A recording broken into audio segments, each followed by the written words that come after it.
આગામી 3 કે 4 દિવસ સુધી ભારે વરસાદ અને પવન સાથે ભારે વરસાદ થવાની આપણા જિલ્લામાં શક્યતાઓ છે. આપણા વાડી વિસ્તારમાં રહેતા નાગરિકો છે એને વિનંતી અપીલ કરવામાં આવે છે કે પોતે સલામત સ્થળોએ ખસી જાય. તંત્ર બચાવ અને રાહતની કામગીરી માટે સજ્જ છે, પણ આપણે સાવચેતીપૂર્વક સલામત સ્થળોએ પહેલાં જ ખસી જઈએ તો પછી બીજા કોઈ પ્રશ્નો આપણે ઊભા ન થાય. Control room round the clock તાલુકાના અને જિલ્લાના ચાલુ છે.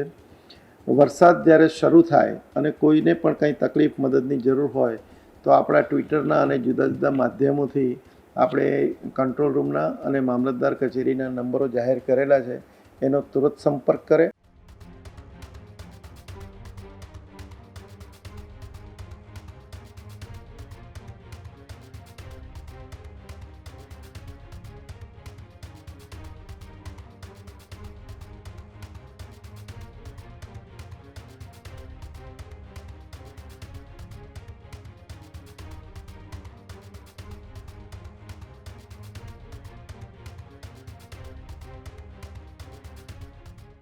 દેવભૂમિ દ્વારકામાં પણ ભારે વરસાદને લઈને તંત્ર છે તે એલર્ટ મોડમાં જોવા મળી રહ્યું છે.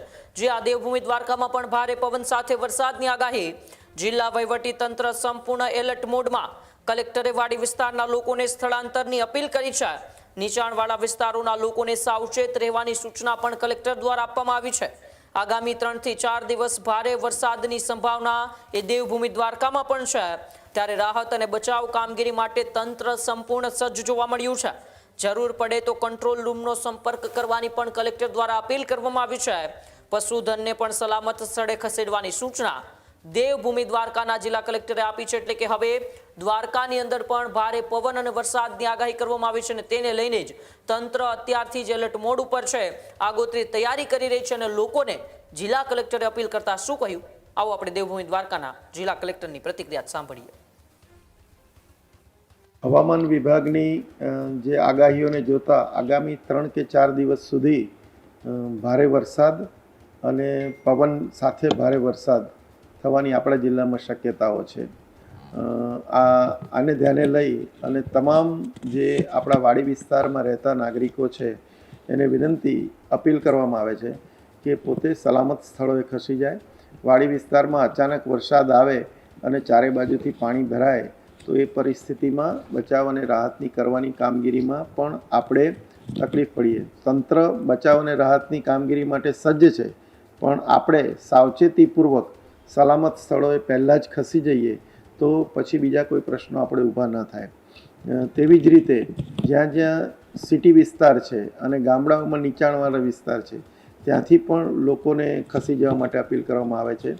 અમારું મામલતદારનું તંત્ર, રેવન્યુનું અને પંચાયતનું તંત્ર તથા જિલ્લાની તમામ વિભાગોના અધિકારીઓ, સ્ટાફની ટીમ આ કામગીરીમાં અત્યારે જોડાયેલી છે.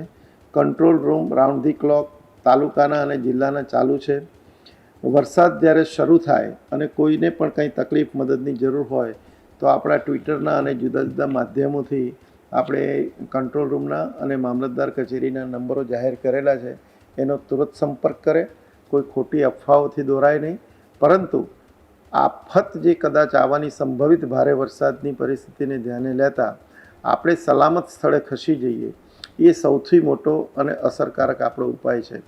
આપણે સાથે જે પશુધન છે એને પણ બાંધી ન મૂકતા આ હાલના સંજોગોમાં પશુધનને પણ છૂટું મૂકી દઈએ કે જેથી ભારે વરસાદ કે પાણી ભરાવાની સમસ્યા થાય તો તેમના જીવ પણ જોખમમાં ન આવે. ખેડૂત ભાઈઓ છે ખેતરમાં ડ્રોન ઉડાવતા હોય છે ત્યારે આપણે એક પ્રશ્ન સતાવતો હોય છે કે જે આપણે અત્યાર સુધી જીપીએસ ટેકનોલોજી વાળા ડ્રોન વાપર્યા છે, જેથી કરીને મોબાઈલ ટાવર છે અથવા તો હાઈ ટેન્શન લાઈન પસાર થતી હોય, કોઈ વૃક્ષો હોય, ત્યારે જે જીપીએસ ટેકનોલોજી વાળા ડ્રોન છે એમાં ટકરાય અને ટ્રેસ થાય છે. પણ એગ્રીવન લાવ્યું છે જીએનએસએસ ટેકનોલોજી ડ્રોન, જેથી કરીને એ ડ્રોન છે એ કોઈ જગ્યાએ ટકરાય નહીં, પોતાની રીતે જ ડિસિઝન લે છે અને મૂવ થઈ જાય છે. જેથી કરીને જીએનએસએસ ટેકનોલોજી ડ્રોન છે એ વાપરવાનો આગ્રહ રાખો.